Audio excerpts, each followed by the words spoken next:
Hello, I'm the Sonoran Desert grower. Welcome to the Permaculture Classroom.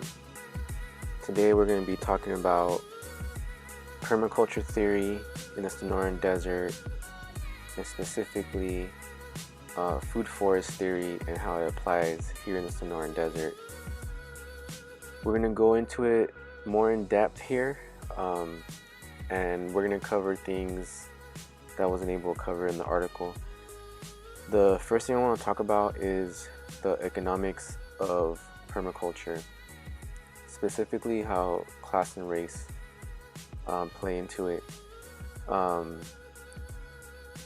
Right now we have a lack of diversity in the permaculture community in terms of practitioners, people that are teaching, people that are certifying, people that are promoting it or whatever. And a lot of that has to do with the economic barriers of permaculture design course certifications and day courses. Here in Tucson, we offer one of the cheapest permaculture design courses in the country, and it's still out of reach for a lot of people. So that means that the information is out of reach and inaccessible. So we have to change all that so that we have people from different backgrounds, different experiences, different cultures, giving us their perspective based off of what they know. Another thing I want to talk about is in terms of permaculture practitioners and designers, making a distinction between basic trainings and advanced trainings, and putting in work for basic trainings, meaning that I understand having to make a profit and having to live off of your skill sets and whatever, but that doesn't mean that we can't give back and do it in a way where we're covering our basic costs. And making our trainings accessible. And yeah, sure, there's some trainings that are more advanced and require more time and more prep and materials and all that, and you have to charge more, and you have to make money. I get that, but all of that should happen in advanced trainings. So what I'm trying to say is that there are basic skill sets that we should be putting out into the community. And a lot of that has to do with harvesting rainwater. It shouldn't be that you should have to go to an organization, a business, a nonprofit to plant the rain in your yard. These should be common skill sets that are just out there in the community. And right now we have a problem where only people that have the money to access these trainings are getting trained. So we have to change this culture. We have to create a culture of giving back to the community as permaculture designers, where we are offering basic trainings at very affordable prices, where we're able to cover our own costs, our own basic costs.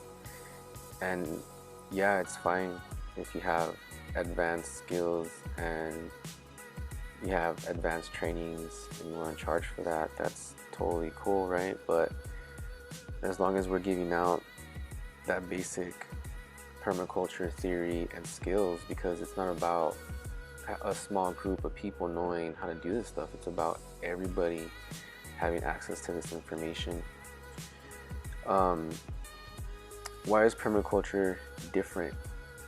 For example, right here, you're seeing me take a walk, a hike in the Sonoran Desert, in a natural Sonoran Desert food forest.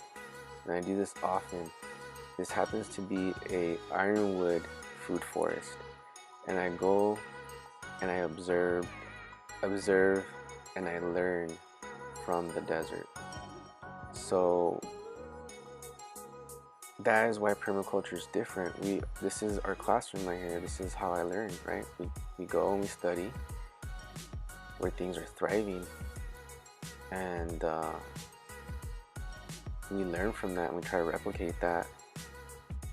So permaculture is about the land, and it's about how we use it. It's about how we practice permaculture in the Sonoran Desert, because how we practice it matters. We have a lot of people totally neglecting all this wildlife right here, all this, all these plants that come together to create the conditions for native wildlife to survive and for us to thrive. We need to look at these native edibles as food, right? And we need to favor the edibles, medicinals, and pollinators within our permaculture systems. And you know, there's problems with exotics, with just putting in things that need irrigation all the time. This is a mountain covered in food, and it can sustain that off of rainwater. So when a lot of people go to start a garden, the first thing they have to think about and figure out is compost. Where am I going to get all this compost from? Some people make all the compost they need for a new garden, which is, you know, commendable, because that means you have to make yardage worth of compost. Some people just go and buy it, right? But it's usually one of the first things you have to figure out. For a lot of permaculture practitioners, this means that they're composting their own waste, human manure.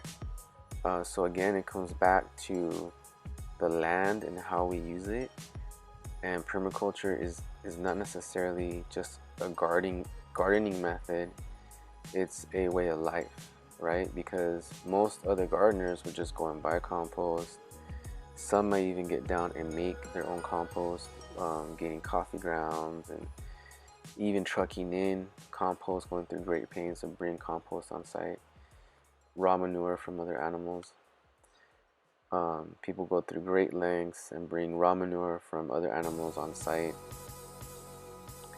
So that's the difference. The difference is we are really rooting ourselves in the land.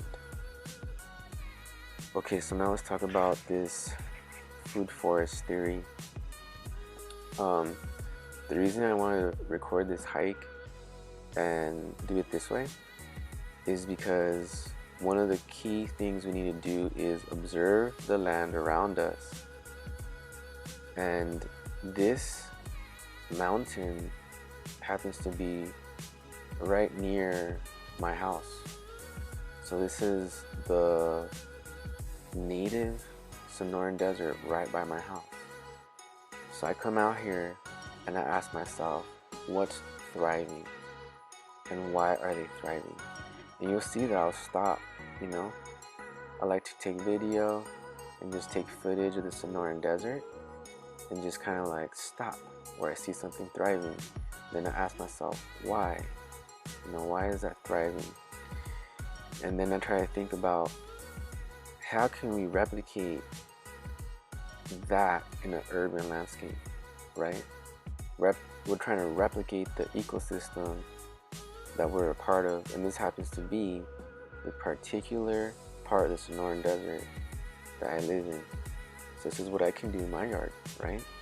I can have a lush landscape like this in my yard. And if you think about it, it's hard to walk just straight through the desert right there. You would get hung up on stuff. It's very dense. So a mistake that many people do when they first get into growing and gardening and all that stuff is they just start putting in plants right away, boom, boom, boom, and they start hand watering everything. So the water is like an afterthought. It's like a secondary thought. And we gotta change that culture and that behavior. We should be thinking about planting the rain. we should be thinking about the water first. When we're planting the rain, earthworks are crucial. So we want to be preferring the rainwater over drip irrigation or tap water, especially when we're talking about native plants and resiliency and getting to regenerative system. You want to use passive rainwater earthworks for everything, meaning that you want to put in a fruit tree, put it in a passive rainwater harvesting earthwork. It makes sense. When it rains, it's going to get water. It's going to save you money. That can double as a gray water basin. Boom, right? We're stacking functions, permaculture at work. So when you're going into a landscape and you're going to try to do something in it, always plant the rain first. Figure out the topography of the landscape with the bunyip and figure out where you need to move the water, where you need to plant the water. And it should be a passive rainwater harvesting earthwork network, right? We should have all these earthworks connected, moving water throughout the site, because we want to slow the rainwater down. We want to let it sink into the ground, and then we want to keep moving it, right? We want to spread it.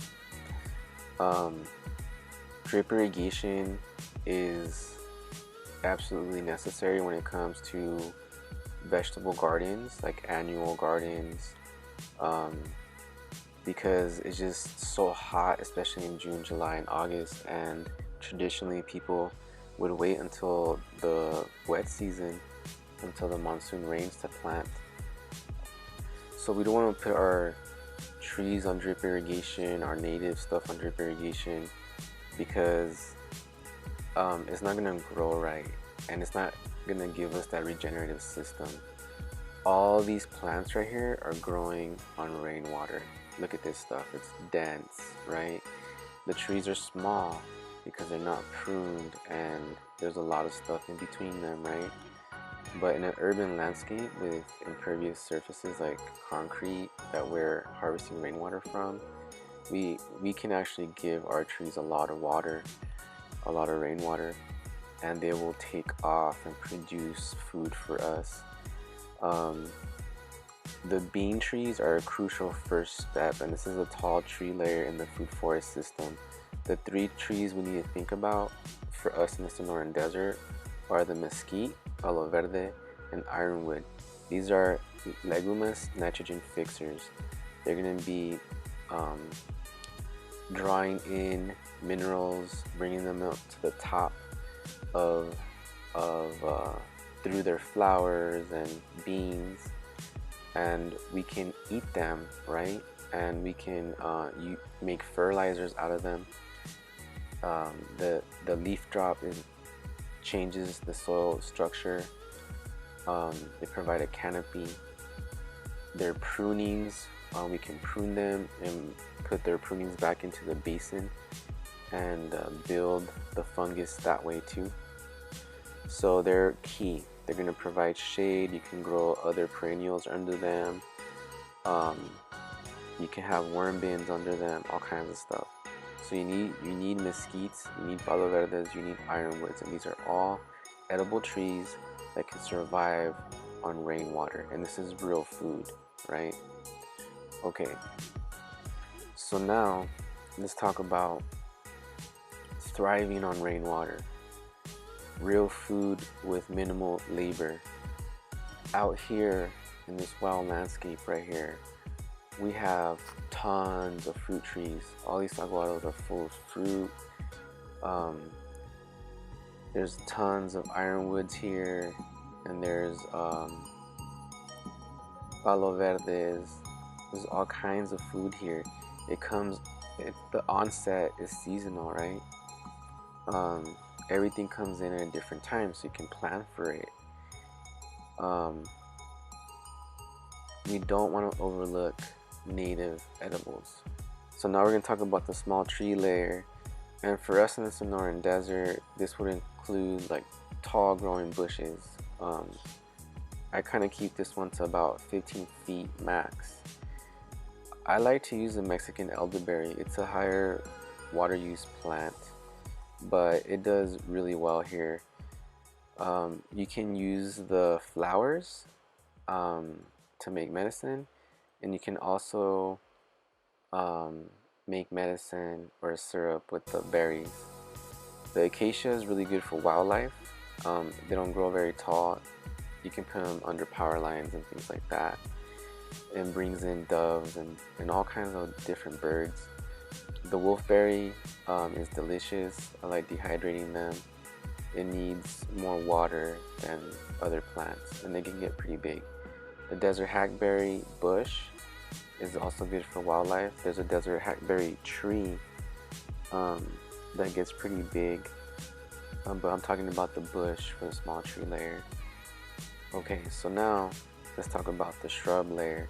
So this is what's a lot in this little landscape right here. We have a lot of shrubs. We have cholla, prickly pear.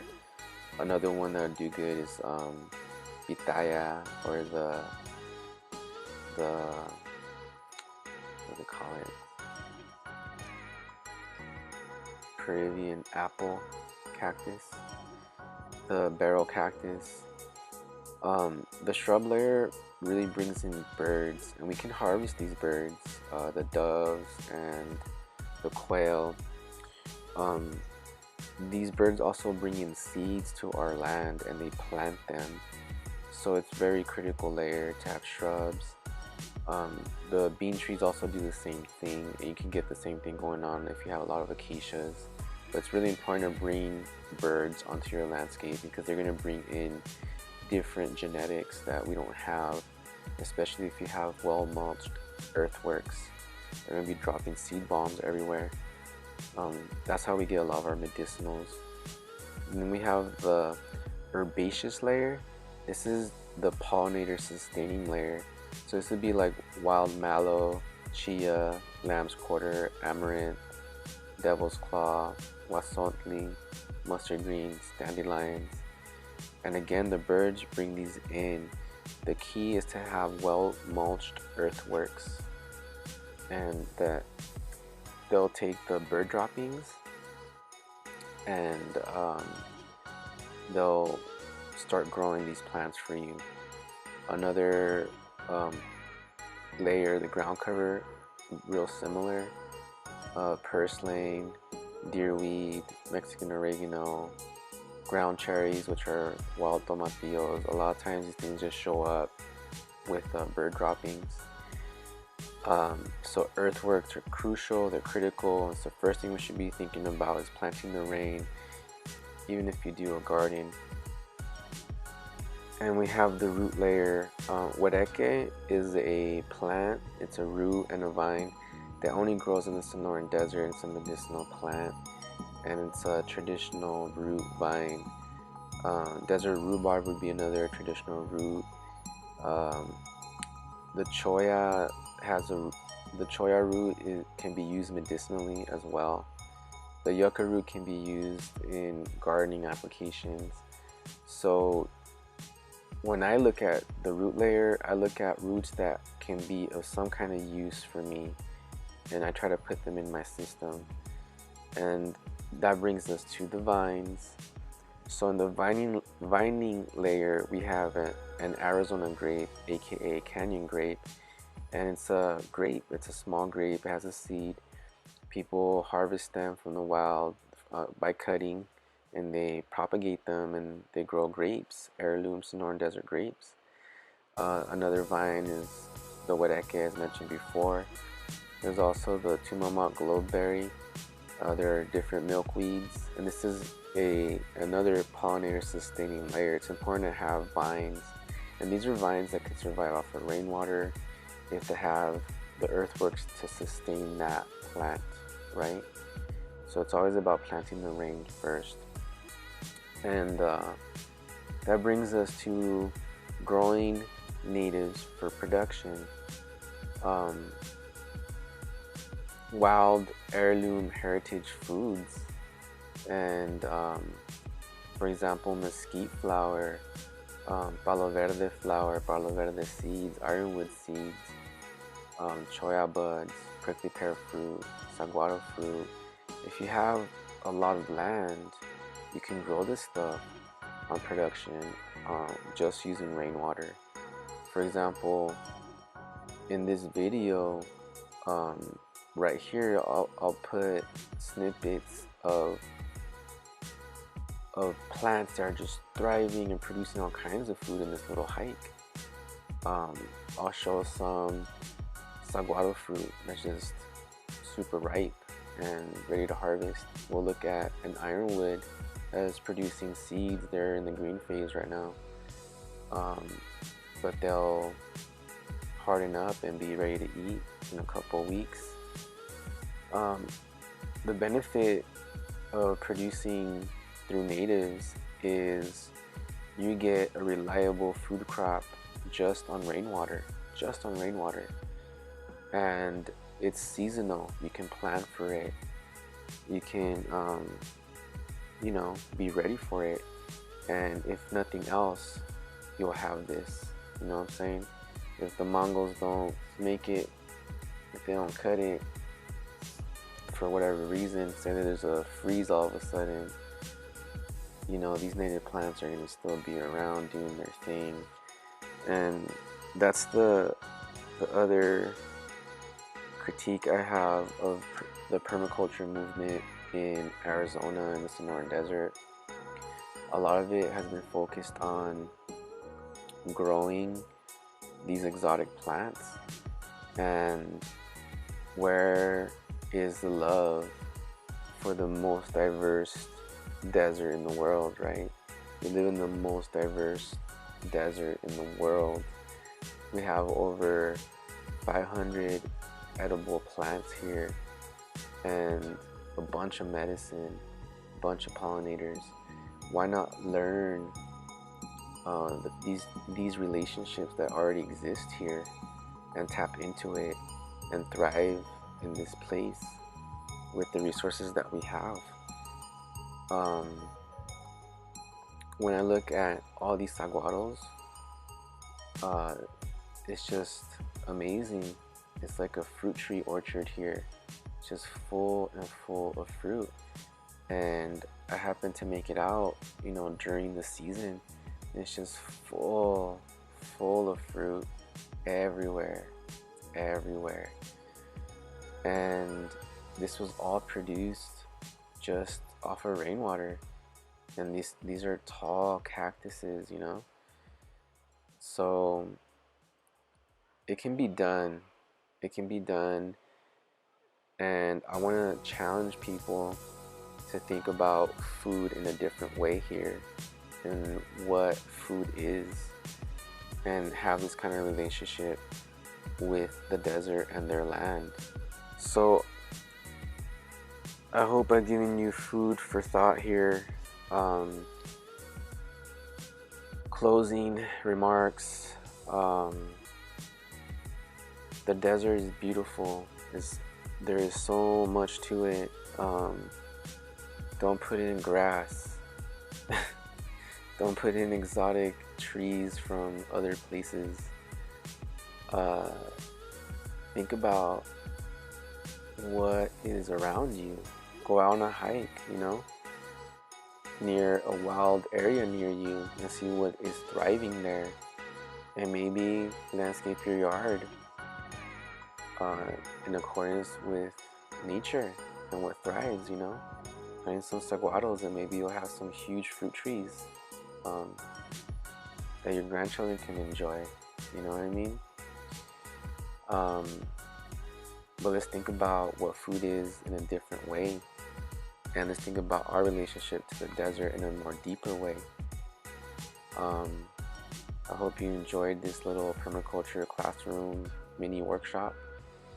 All I really wanted to do with this one was kind of go through it in a hike and show you guys a dry desert, because this is pre-monsoon, and show you that things are still thriving. There's fruit everywhere, everywhere, guys. I want to thank you for listening to the Permaculture Classroom. We'll be back next month with another workshop, a mini lesson. Please comment, like, share, subscribe. I have a Patreon account.